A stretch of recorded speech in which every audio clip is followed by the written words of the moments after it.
Hi, I'm Paul Profeta, the publisher of Real Estate New Jersey. I'd like to introduce all of you to a new innovation we're introducing at Real Estate New Jersey.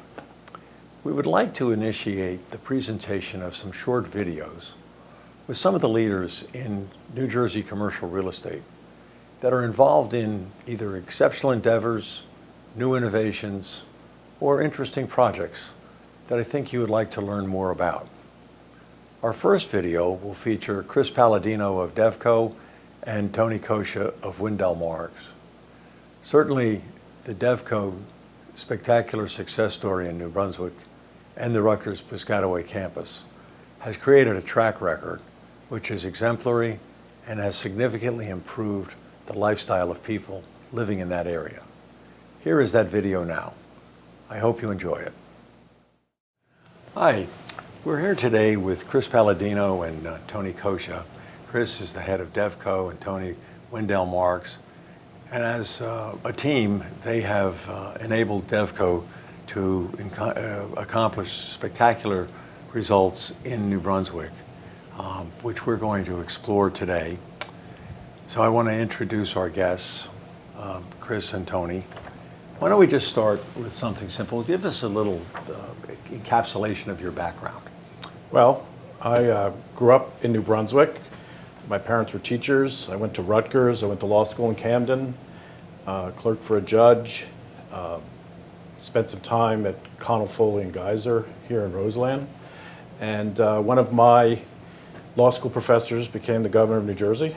I worked on his campaign, and I worked in the governor's counsel's office for a while. And Tony Coscia, he and I had met during the campaign, and Tony was about to become the executive director of the New Jersey Economic Development Authority. And he didn't take much talking into, but I joined him as a deputy director at the EDA. And from that, on to Devco. Wow. Who was the professor who became governor? Jim Florio. Oh, okay. Taught an administrative law class at 8 o'clock on Monday mornings before we went back to Washington, and we learned all about how the railroads work. Oh, okay. And you, Tony? I've been with the same law firm, Windels Marx, since I graduated from law school in 1984. So kind of a rare story of a lifer, but it's been a great career for me. But along the way, my partners have been great about allowing me to do things in the public sector that scratched the policy itch that I always had. Among them was serving as first the executive director and then the chairman for a lengthy period of time of the New Jersey Economic Development Authority. I'm a lifelong New Jerseyan. It made a lot of sense to me, did a lot of great things, but one of the great things that happened is I built some great professional and friendships while I was there, and Chris was among the first, and we sort of connected as two young people early on in that process. And EDA went from an entity that had lots of bad debt and lots of problems to a real powerhouse in New Jersey's economic landscape, in large part because I think of the work that a lot of really good people did. Chris and I worked with Karen Franzini, you might remember that name, and sure. The three of us were really more partners than anything else, and kind of putting New Jersey on the map from an economic development standpoint. And it was pretty clear that Chris had a lot of potential to all of us, and we're not surprised about his success at Devco. Oh. It was a difficult time in New Jersey in the late 80s, early 90s, and they let a couple of 30-year-olds do things that nobody in the private sector probably would have allowed us to do. Got to experiment in a lot of things. Give me a pre-Paladino history of Devco. So Devco has been around since I was 16, 1976. And it's a great story. When Johnson & Johnson decided to stay in New Brunswick and not leave and go out to Route 78 or Connecticut or Switzerland, they brought someone in from the American Cities Corporation to come up with a plan, and they recommended to create a not-for-profit development company. The chairman of Johnson & Johnson, until George Zoffinger became the chairman, which is a little later part of the story, the CEO of J&J was the chairman of Devco. And Devco in its early years was a little bit of a subsidiary of J&J. As J&J built out its headquarters, Devco worked on projects that kind of protected their real estate interest. When after they pretty much accomplished what they thought they were going to accomplish, Devco was in a dormant state for a couple of years, and that's when Tony and George Zoffinger talked me into going down this route. As George Zoffinger said, look, we'll try it for a year, and if it doesn't work out, you can always go back and practice law with Tony. But we had $120,000 in the bank and $6 million of unsecured debt. And today, we have $1.7 billion in the ground and within 2 blocks of New Brunswick. And this was just about 30 years ago when you... Yeah, I had to remind Tony. Yeah. He was talking in the car earlier today. He said 20 years. I go, no, it's been 30. It's interesting because Chris mentioned George Zoffinger, and George and I had both sort of left the active employ of government in early 1992. George was the then Commissioner of Commerce and was and he was at the time, he preceded me as the chairman of EDA's board, and he left government to basically, with a group of investors, take over a failing bank that happened to be in New Brunswick. And I had left government, and our law firm basically represented him and worked with him. And because we were in New Brunswick and we were active and knew the J&J people from all the other activities and things we did, they invited the 2 of us over to basically say, we created this Devco thing when we built our headquarters. It kind of came out of the box really strong, but now it's kind of flatlined, and we really need somebody to invigorate it. You guys were active with the state. Maybe you can give us some ideas. And we basically said, well, there's this guy, Chris Paladino, and there had just been a Republican governor elected, and politics requires change when that happens. It's the natural flow of things. And Chris was going to join our firm. And George said, well, listen, maybe Chris can do this job for 6 months to a year and help you kind of get back on your feet. And that was 30 years ago. And I'm sure that everyone is incredibly happy about how the whole story has worked out, because, certainly J&J sort of had to pay a lot of bills to keep things afloat, and Chris definitely solved that problem with a vengeance. So, and here we are today. It's a running joke where, and I probably have stopped using it, but as I would say to Tony, okay, one more deal. We're just going to get this one thing done, and then I'm going to go get a real job. But 6 years ago, when my wife and I were buying a farm and I was filling out forms, she said, so is the year up yet? You're going to get a real job. It's been a little bit of an addiction. Well, New Jersey is thankful for the addiction. Can you rattle off, it doesn't have to be 100% accurate, the projects that you've done? Well, Devco, since its inception... And the values. So Devco, with its inception, has done about 11.4 million square feet, which represents about $3.9 billion of investment. About 3.6 of it has been in New Brunswick. And I would say of the $3.9 billion, about 3.4 of it's been done during the 30 years that we've been here. We like to talk about practicing real public-private partnerships. Sometimes they're private-public partnerships. Sometimes they're private-public-private institutional partnerships. But we were fortunate enough to kind of inherit a culture that people were in this together. So particularly in the early days, it was not uncommon for me to sit at breakfast with Tony, the CEO of J&J, the president of the 2 hospitals, the president of the university, the county administrator, in kind of sharing ideas and working on things. So we built a true government district. Devco, once I got there, we owned the county administration building and the courthouse, and we took the post office, and we renovated into the police station, the prosecutor's office. We've built Child Health Institute of New Jersey, the Heldridge Hotel, recently the New Brunswick Performing Arts Center, which is 60,000 square feet, 2 theaters with 200 market rate and affordable housing units that support it. We're currently building a $900 million Rutgers Cancer Institute of New Jersey. And we've just broken ground and did the financing last week on the $750 million of the Health and Life Science Exchange, the Helix project, the first phase of that. So we've been all over the place, but what's consistent is we usually have partners. And what we found, certainly over the last 30 years, is that a lot of these institutions, governmental entities, other kind of not-for-profits would not necessarily have worked together, but we kind of kept a good handle on what their needs were, what their dreams were, and we would cobble together projects that included all of them. We built the Gateway Project, Rutgers Bookstore, office space, A couple of the university departments, a large parking garage, connected it to the train station, built for-sale condominiums and market rate and affordable housing. Our projects have just kind of gotten bigger. One of the things Tony and I always talked about when you read some of the old articles in the early 60s when the World Trade Center was being built is every time they ran up to something, they made it bigger. We find that with our projects, as we bring more people together, more stakeholders together, and more people become invested, projects get bigger and the impact gets bigger and they become more viable. Take one of those projects, like the Helix is your most recent one. Who are the partners in that? It's an extraordinary project. It represents the largest investment in life science research and health education in New Jersey history. So we're building 250,000 square feet of translational research for Rutgers, including a vivarium, very sophisticated laboratories. They're hiring 80 new principal investigators. They're recruiting them from all over the world. They have a budget of $250 million to bring those people to New Brunswick. We're bringing to downtown New Brunswick the Rutgers Robert Wood Johnson Medical School that's been out in Piscataway since the early 60s. It had become UMD&J, came back to Rutgers.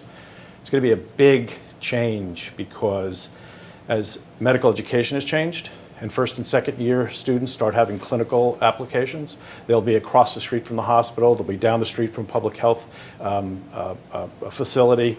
They'll be able to go to class and then do rounds in the afternoon across the street. It's across the street from the Rutgers Cancer Institute. And then where this all started, it started in the conversations that Tony and I had with Governor Murphy before he became governor of his, desire to kind of reestablish New Jersey as the innovation state, understanding that new jobs are created when new companies are created. So we're creating the New Jersey Innovation Hub, which will basically be about 180,000 square feet of high-tech incubator space for both high-tech and for life science entrepreneurs. It's about $750 million.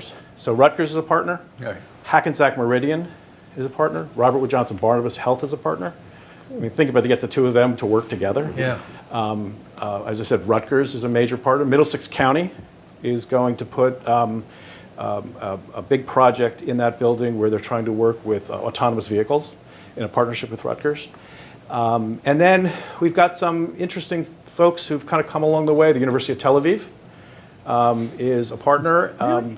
And then the Galway Mayo Institute, which is now called the Atlantic Technology Institute, who has a large incubator in the west of Ireland, mostly medical devices, is going to take some space and start to bring companies here that really want to enter the U.S. market, and this will be kind of their home. Wow. Wow. I it's working. was trying to call you once recently, and you were unavailable for a week, and you said, "Oh, I've just spent the last week with lawyers. I had to get away." Was that the closing of that? We finally have gotten that. Tony checked in on me every couple of days to make sure nobody had gotten hurt. So. So the partnership agreements must be huge. It's the partnership agreements, it's the leases agreements, there's guarantees. All of our partners have basically guaranteed the Innovation Hub. So that eventually at some point with 60-70% occupancy it'll be self-sustaining. But some of the major players in not only New Brunswick but in New Jersey have kind of bought into, again, a partnership that hopefully will not only improve medical education and translational research on the academic side, but hopefully companies will be founded there and grow. One of the things we found as we look at places like Kendall Square, Philadelphia, where companies start, they usually grow within 15 miles. And we have such a great talent base in Middlesex County and around New Brunswick. It's just a great place for life science and technology companies to grow. Did you join when Chris took over? Did you join right away? Yeah, we were both there on day one. In fact, our firm, because of the J&J relationship, actually represented Devco right before Chris joined, and then obviously, so we were there from the beginning. But sublet space from them. We sublet space from us. You're down the hall from each other, right? Well, we're in the same building. Yeah, Now we are, we're in the yeah. same building. Okay. Yeah, now we're in the same. Started building. off very close. You know, to Chris's point, what's interesting about Devco, and I've been around real estate and real estate development for my entire career, is that, and this is really an asset not just to New Brunswick, not just to Middlesex County, but to the state, is that Devco has built the capacity to do difficult projects. What Devco doesn't do are cookie cutter deals. Every project Devco does requires an extraordinary amount of sort of creativity in terms of financially structuring the project, project execution, project design. These are all things that, you know, to a typical proprietary developer might seem like too much brain damage to be worth it at the end of the day, but there's an enormous policy value that comes from the successful completion of any of these projects.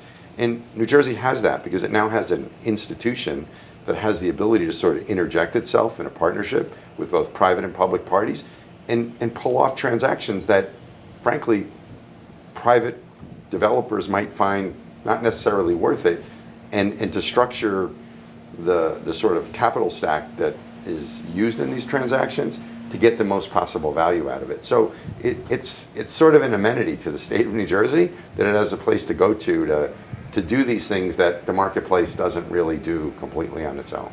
I think the point that Tony raised is really important, and I think it's one of the reasons we're able to accomplish things, is that, you know, we keep a close watch as to what the public policy goals are at all variety of levels.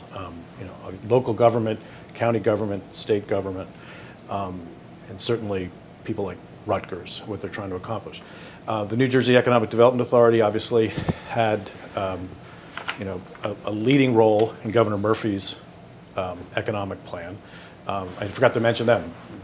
EDA is a partner in this project. EDA is going to put all of its Evergreen program, which is just venture fund, but all of its support services that it has for small entrepreneurs, life science, in this building. You're not going to have to go very far. So that, you know, when you know that policymakers would like to accomplish something, if you have a big leg up, if you then are the person who offers opportunities, ideas, and then the ability to deliver them. And we've been successful in getting support because I think we have been able to deliver on what those throughout the state have wanted to accomplish from a public policy standpoint. So given the complexity of what you do, how difficult has it been to transfer the model to another city, like Atlantic City or Newark, as you've done? You know, we have successfully, we've done about $300 million in Atlantic City. We just opened a building last week. Another 500 students, 480 students will live in the Chelsea section of Atlantic City. Bringing it to 1,000 students will live in a 3-block area. We built Stockton's first campus outside of their Galloway campus. There's an academic building and 2 residential buildings, and we were able to get South Jersey Gas to come back to the city. You know, from a public policy standpoint, it was something that Governor Christie wanted to accomplish, along with John Hanson and Finn Wentworth and Bob Holmes. We created a subsidiary, Atlantic City Devco. Devco really provides operational support to that entity. And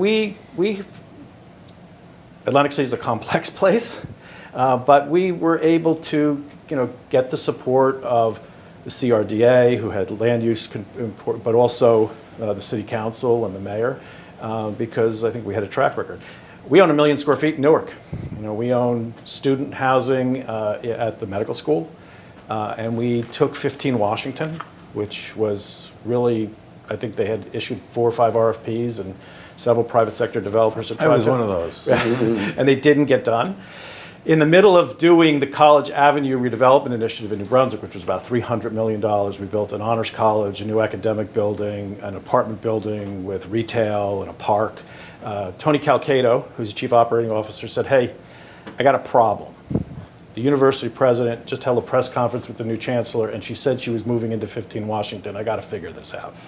So we spent $90 million, some of it supported by tax credits from the EDA, in 10 months, and got that building, did some historic restoration of the first 5 or 6 floors, and then there's law students who live in the building.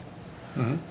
Didn't get invited to the opening. That was I know. No, I was at the opening and I kept looking around for you. And I went to Tony. I said, "Shouldn't Chris Paladino be here?" He said, "He's not." I said, "No."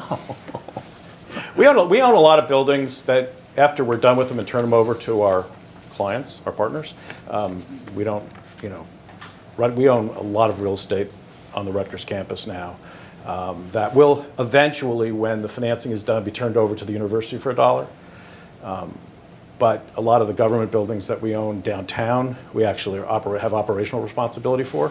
And again, those, when the financing is completed, they'll go back in fee to the government.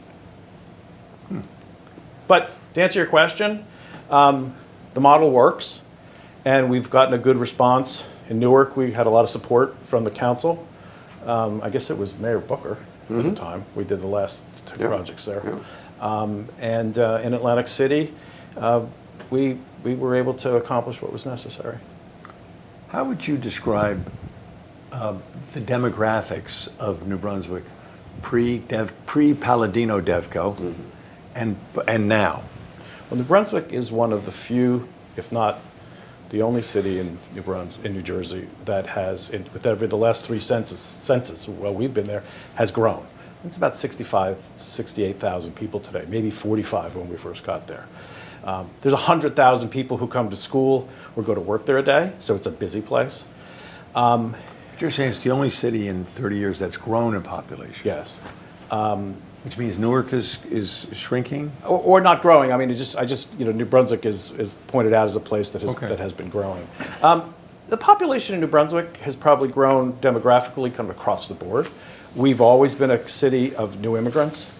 It was the largest population of Hungarians in the world outside of Budapest for a long time. That's why Magyar Bank is. Well, that's interesting because what happened was Robert Wood Johnson, General Johnson, when he spent time in Europe, he brought a lot of Hungarians and encouraged to come work in his factories. And there was a big support system there. So when the revolution happened in '56, the failed revolution in '56, and there were refugees, they brought them to Camp Kilmer in Piscataway, and they settled in New Brunswick because there were local Hungarian-speaking churches and social clubs and support. So the Latino community has grown throughout Central America and Mexico, and is a vibrant part of the city now.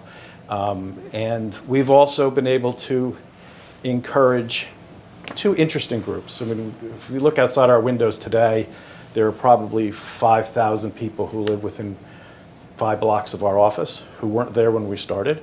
And, they are the kid who graduates from Rutgers, goes and lives with his parents for a year instead of moving to an apartment in the suburbs, comes back to a place that they enjoy. But we also get a significant amount of empty nesters.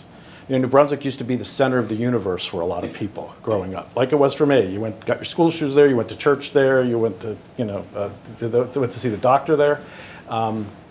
And people from the suburbs whose children have grown, they may have a house at the beach, they may spend some time in Florida, but they wanted to always kind of walk to work or walk home from a restaurant. So they're faculty members, they're folks who are at the hospitals, physicians, so we have a lot of 55, 60-year-olds who've kind of moved back to New Brunswick.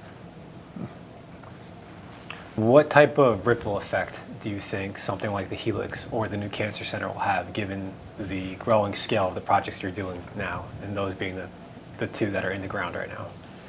Well, my economist says that in the first 10 years, $500 million in kind of a net benefit to the state of New Jersey.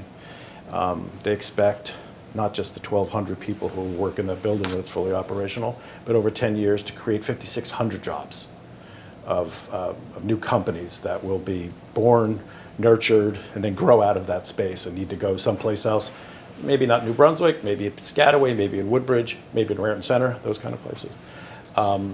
But it's if you look at Kendall Square in the 60s and the 70s, it was vacant lots.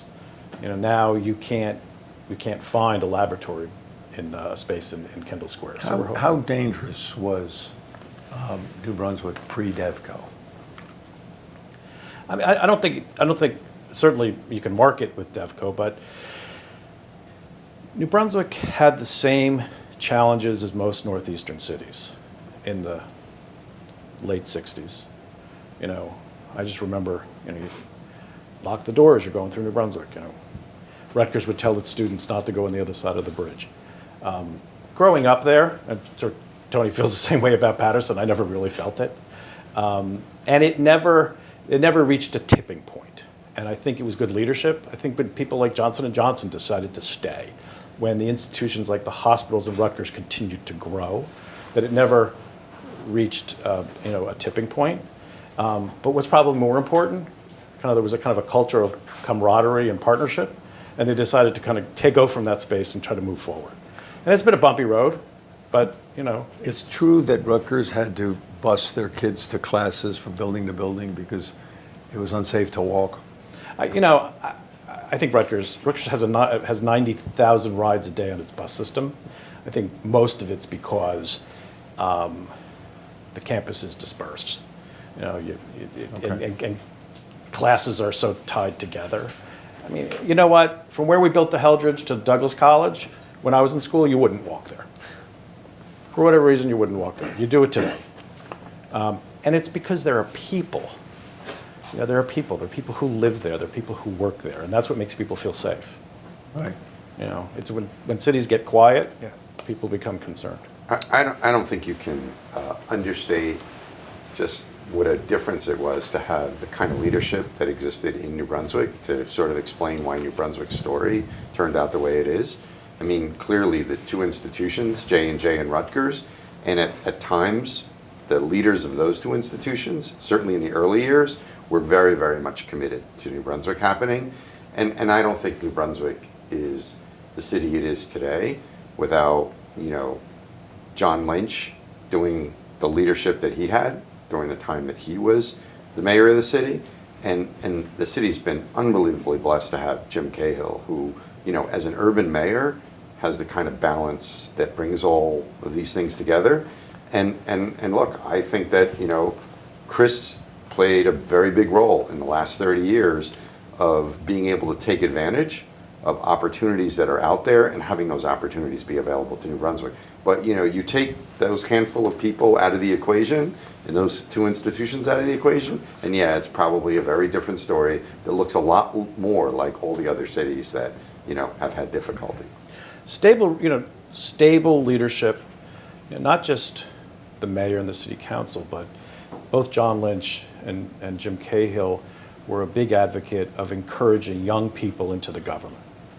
A lot of the folks who during our tenure were not New Brunswick people, but they had gone to Rutgers, they'd gone to the Blaustein School, they brought them in as interns and they gave them entry-level jobs and they became the directors in departments. We're very fortunate to have, you know, a planner and an administrator who got it and, you know, wanted to do exciting kind of innovative things. For a city that is identified with its healthcare and education institutions, and I would say one major company, Johnson & Johnson, what is the interest like from other companies considering a move to New Brunswick, especially as you begin to build out the Helix? You know, Tony can give you a bigger view of the real estate market in the metropolitan area than I can, but, you know, the Helix is going to be 3 buildings. We have had a tremendous amount of interest and are working very closely with a potential tenant that will hopefully bring an additional 400,000 square feet and 1,000 employees to downtown in a very high-tech industry. What we find is people want good access to transportation, and the Helix is across the street from a train station, where we're investing $50 million in upgrades to the train station. But what's really important is access to talent. And Rutgers, Princeton, and just the Middlesex County demographic, and people who've come here from other parts of the world, you know, large Indian and Chinese population. Companies, I mean, we've been doing this for a very long time. If you go back to the 90s, and incentives are great, and you can do all this stuff, but it was all about hiring and retaining talent. And young people want to be in cities. And I think we've had a lot of the pieces. I think the Helix project and what's happened around it and the work that Chris is doing is, very possibly sort of a turning point in New Jersey regaining the advantage, particularly in life sciences and biopharma, et cetera, of being able to be sort of the epicenter of where activity like that happens. I mean, it's not a coincidence that, Novartis and companies like that went to, Cambridge, or Roche went to Southern California. They're trying to co-locate around where they think the smart people are, where people that are going to represent a future. And we've kind of created a venue for that here. And that, I think when things are sort of played out over the next decade, I think the Helix is going to be a turning point in that conversation for New Jersey. Have any mayors from less fortunate cities like Paterson or Trenton or Camden ever come to you or called you and said, hey, can you show us how to do this?